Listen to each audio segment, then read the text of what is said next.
se registra no seu país desde domingo. A União Africana também já condenou os ataques. Lojas pertencentes a cidadãos estrangeiros foram pilhadas e outras destruídas em Johannesburg. São os incidentes xenófobos em série na África do Sul. A violência surge à margem de uma greve de motoristas que acusam os empresários sul-africanos de preferirem os estrangeiros em detrimento dos cidadãos nacionais. A situação estendeu-se também para a cidade do Cabo, onde os arruaceiros aproveitaram o caos e cometeram atos criminosos em várias comunidades, colocando barricadas e incendiando estabelecimentos geridos por estrangeiros.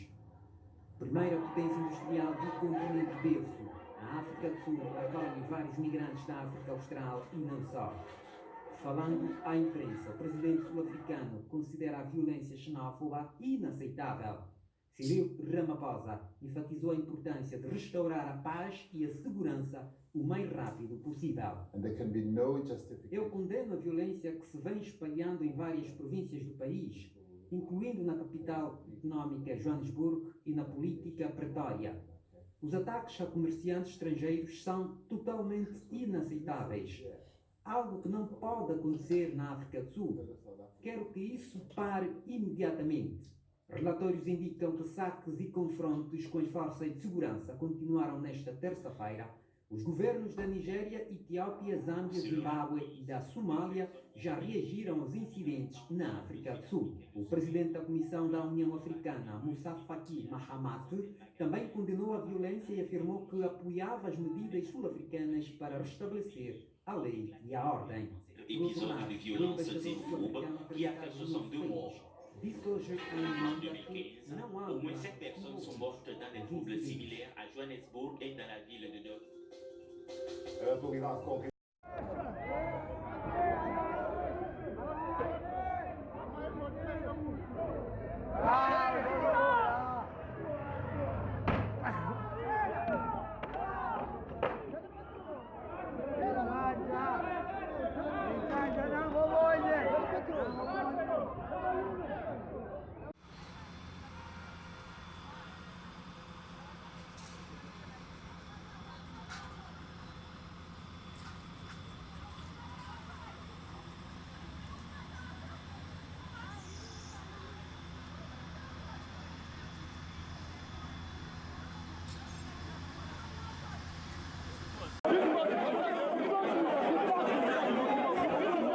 With more than 300 people surrounding a police vehicle with the body of a deceased local resident inside of it, angry Nigerians staying in the Kempton Park area demanded justice for the murder of their brother. This man explains what happened. All of us there by the West Street this morning, this particular GTI arrived. When they saw this guy, they were chasing this guy. Always, more than four to 8 times. Every time they got this boy, they took all his money. Every time. Today, this guy don't have money. He start running. And he has only one ganja and he's smoking on his hand. They chased him to taxi rank. All of us go there. They grab this boy. When they grab him, they handcuff him back, start beating him. After they beat, they say no, it's not okay. They bring a plastic, put on his head. They put tear gas under the head and cover the plastic. I confronted them, say they are doing their job. So I want to know if their job to kill somebody or to protect a human being. You understand? It's injustice and it's a racist.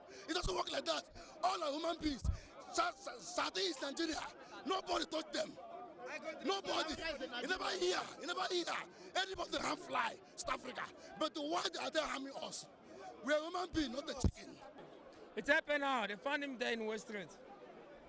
Normally they used to come. When they meet him on the street, okay, give something, then they let you go. Do your things. It's the job of police, we know. Do you understand? So he didn't have the money by that time. It was too early. He never sell anything. Do you understand? Yeah, so he told them, oh, come back. They locked him, they arrested, they handcuffed him, and put the plastic in the face so he can't breathe. Do you understand? That's how he collapsed and died in the car because of 50 rand. Many people demanded that the pictures of the body be taken and shown to the media. Altercations between the police and locals ensued.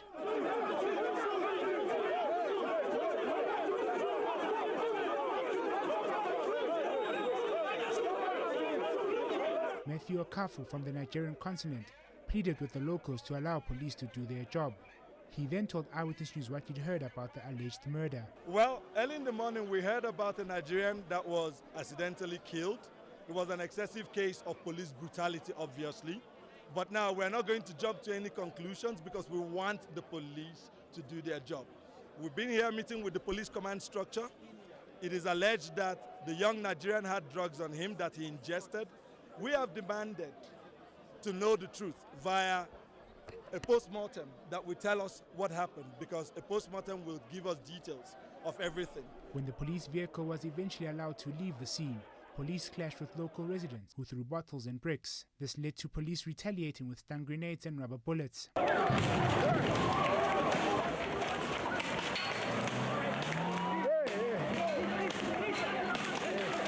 Khotatso Mokhale, Eyewitness News. No,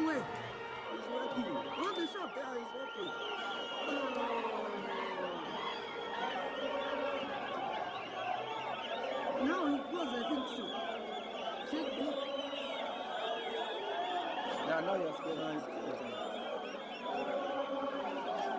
Ah, here you're gonna die, Baba. Go ahead, can you? This guy's...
Esta é a barreira que divide.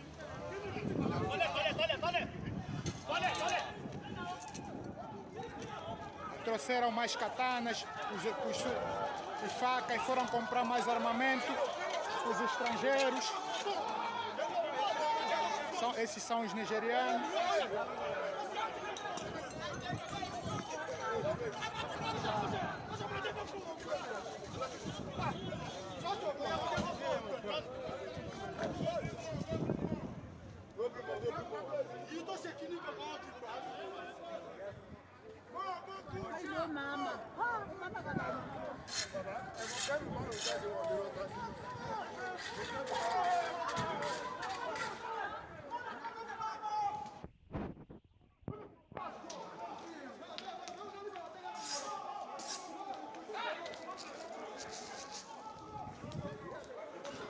Aqui é que está a acontecer a divisão dos estrangeiros e os sul-africanos. These pussies, my man, they're closing our shops.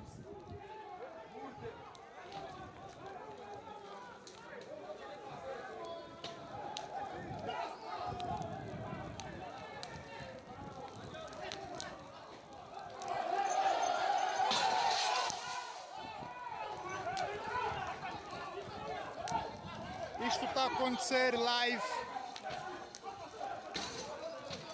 Estão a estragar os prédios, prometeram entrar nas casas.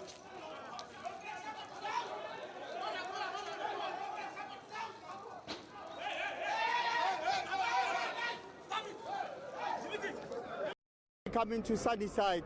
Sunnyside, as you know, is a place where most of the Nigerians reside. It's actually called the Abuja of South Africa. At the moment, we are at the corner of Seliers and Sobukwe, Robert Sobukwe. If you look to where my cameraman is facing, that is the north. That is where the South Africans were supposed to come from. And just behind him, we have the police in between the South Africans and the Nigerians. If you look towards the south, then it's where the Nigerians have been kept. There's a wall of police keeping the Nigerians apart from the South Africans. Well, around us here are people who are just onlookers, who are not participating in any of these events. At the moment, we had only one person who was injured. Apparently, that was a rubber bullet, but he was taken by the medical team that was here. For now, the police are in between the two factions, and as we speak, nothing is happening at the moment. But the situation is tense, and anything can happen at any time, because those coming from the South African side were throwing stones, but the police managed to defuse the situation. As we speak, nothing is happening, and the situation is still calm, although tense. Fana, we are seeing a high visibility of police in the community. How are they coping so far when it comes to things like crowd management, crowd control, and how much of force have they deemed necessary up to this point? I think for now they are managing the situation. They managed to block the South Africans from entering the place they were targeting. We were told there's a drug lord here, and they were targeting the drug lord. But then they did not arrive as the Nigerians got information that they are coming, and they blocked them. For now, the police have been having the situation under control. As we speak, they are then dismissing or dispersing the people who have been watching here, because they want the situation to return to normality. At the moment, there is nothing really to write home about, except that the police are trying to tell the people now to move away, because the Nigerians have been kept out of this situation, and most of the South Africans ran after the shots were fired. There wasn't that much force used. It was just a shot to disperse them, rubber bullets and tear gas.